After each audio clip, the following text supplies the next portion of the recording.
अस्सलामुअलैकुम। SMTV global के साथ मैं हूं आमना अनफाल। सबसे पहले न्यूज़ हेडलाइंस।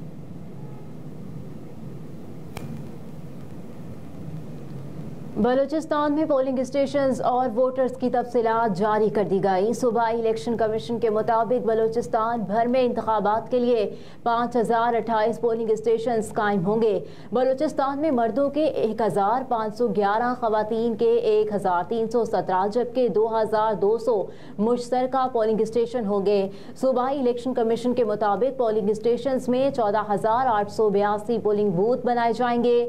बलूचिस्तान में 53,71,949 अफराद अपना हक राय दही इस्तेमाल करेंगे। सूबाई दारुल हुकूमत कोयटा में मजमूई तौर पर 810 पोलिंग स्टेशन कायम होंगे। सूबाई इलेक्शन कमीशन के मुताबिक पोलिंग स्टेशन में से 447 मर्दों और 356 खवातीन के लिए मखसूस होंगे। 810 पोलिंग स्टेशन में से 7 पोलिंग स्टेशन मुश्तरका होंगे। पोलिंग स्टेशन में 2573 पोलिंग बूथ कायम किए जाएंगे, जिसमें 1459 मर्दों के लिए और 1114 खवातीन के लिए पोलिंग बूथ मुख्तस होंगे। सूबाई इलेक्शन कमीशन के मुताबिक कोयटा शहर में वोटर्स की मजमूई तादाद 8,54,233 है। वोटर्स में 4,88,586 मर्द जबकि 3,65,447 खवातीन वोटर्स शामिल हैं।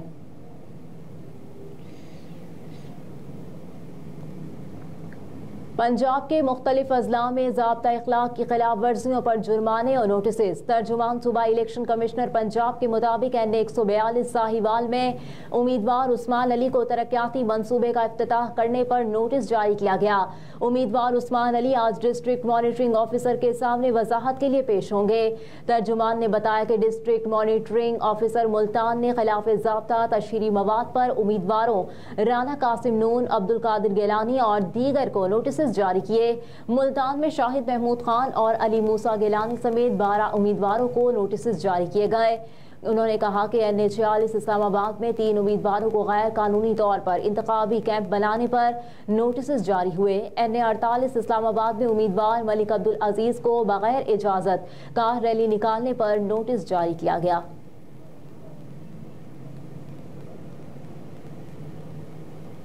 वुज़रा और सरकारी मुलाजमीन के बैरून मुमालिक दौरों पर पाबंदी आयद कर दी गई। ज़राए के मुताबिक निगरान हुकूमत ने इंतखाबी अमल की तकमील और नई हुकूमत के दफ्तर संभालने तक तमाम विफाकी वुज़रा और सरकारी मुलाजमीन के गैर मुल्की दौरों की इजाज़त मनसूख कर दी गई है।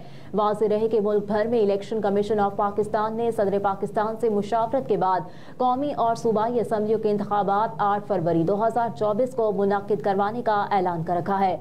इस सिलसिले में तमाम जरूरी तैयारियां मुकम्मल कर ली गई हैं।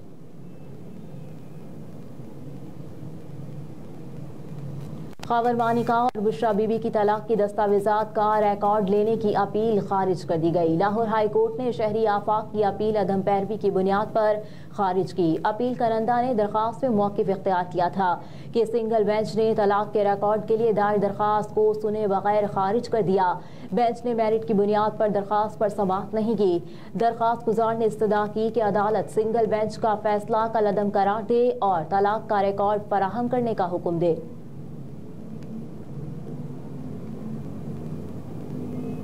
अदालत ने पुलिस को हलीम आदिल शेख को मजीद मुकदमात में गिरफ्तार करने से रोक दिया। सिंध हाई कोर्ट ने पुलिस को पाकिस्तान तहरीक इंसाफ के रहनुमा हलीम आदिल शेख को मजीद मुकदमात में गिरफ्तार करने से रोक दिया।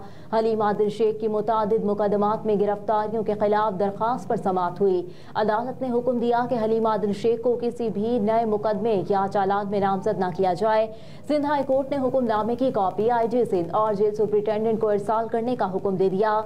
अदालत ने कहा कि 2 नवंबर 2023 की पुलिस रिपोर्ट के मुताबिक हलीम आदिल शेख 21 मुकदमात में नामजद हैं। जस्टिस नेमतुल्लाह ने कहा कि बताया जाए मजीद कितने मुकदमात दर्ज किए गए हैं। एडिशनल एडवोकेट जनरल ने कहा कि हलीम आदिल शेख के खिलाफ मजमूई तौर पर 21 मुकदमात दर्ज हैं।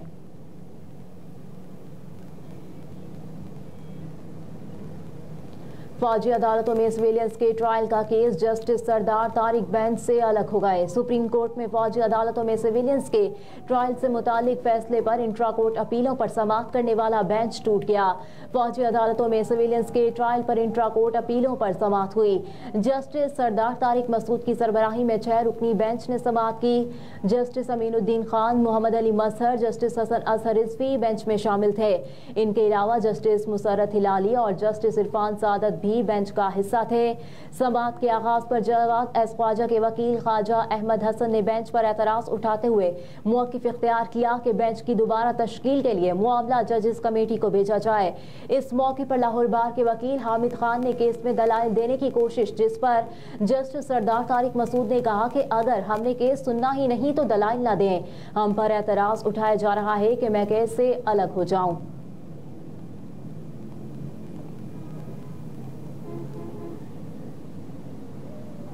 आम इंतखाबात 50% पोलिंग स्टेशन हसास या इंतहाई हसास करार। ज़राए के मुताबिक हसास और इंतहाई हसास करार दिए जाने वाले पोलिंग स्टेशन की कुल तादाद 46,065 है। इलेक्शन कमीशन ने 27,628 पोलिंग स्टेशन को हसास जबकि 18,437 पोलिंग स्टेशन को इंतहाई हसास करार दे दिया। ज़राए के मुताबिक पंजाब में 12,580 पोलिंग स्टेशन हसास और 6,040 इंतहाई हसास करार दिए गए हैं, जबकि पंजाब में 32,324 पोलिंग स्टेशन नॉर्मल करार दिए गए हैं। इलेक्शन कमीशन के ज़राए के मुताबिक सिंध के 6,545 पोलिंग स्टेशन हसास, 6,524 इंतहाई हसास और 5,937 पोलिंग स्टेशन नॉर्मल करार दिए गए हैं। इसी तरह केपी के 6,166 पोलिंग स्टेशन को हसास, 4,143 को इंतहाई हसास और 5,388 पोलिंग स्टेशन को नॉर्मल करार दिया गया है। सुप्रीम कोर्ट का सहाफ़ियों के खिलाफ नोटिस फौरी वापस लेने का हुक्म। जस्टिस काजी फाइज ईसा की सरबराही में 3 रुकनी बेंच ने केस की समाअत की।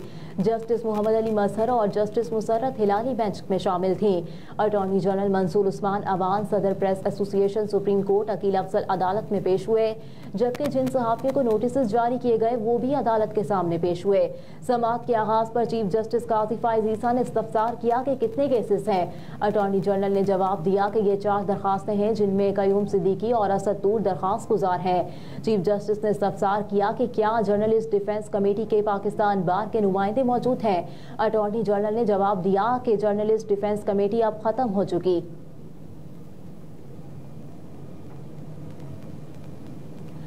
अंडर-19 वर्ल्ड कप, पाकिस्तान की मुसलसल तीसरी फतेह, कीवीज को शिकस्त। जनूबी अफ्रीका के शहर ईस्ट लंदन में खेले गए मैच में पाकिस्तान अंडर-19 टीम ने न्यूजीलैंड टीम को 10 विकेटों से शिकस्त देकर शानदार कामयाबी समेट ली।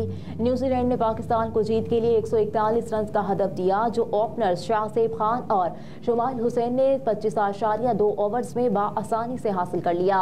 शाहज़ेब खान ने 80 और शुमाइल हुसैन ने 54 रन की नाकाबिले शिकस्त इनिंग्स खेली।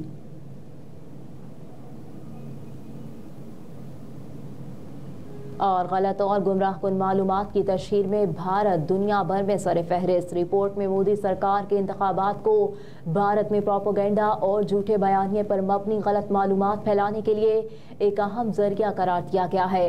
रिपोर्ट के मतन के मुताबिक भारत में समाजी खलीज बढ़ने का खतरा है।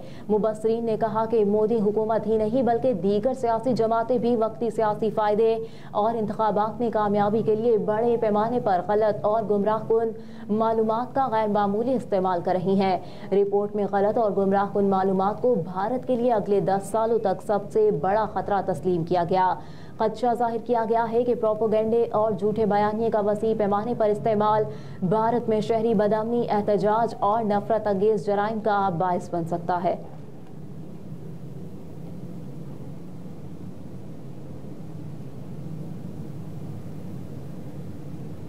हेडलाइंस आप जान चुके हैं। न्यूज़ स्टूडियो से फिल वक्त इतना ही। आप देखते रहिए SMTV ग्लोबल।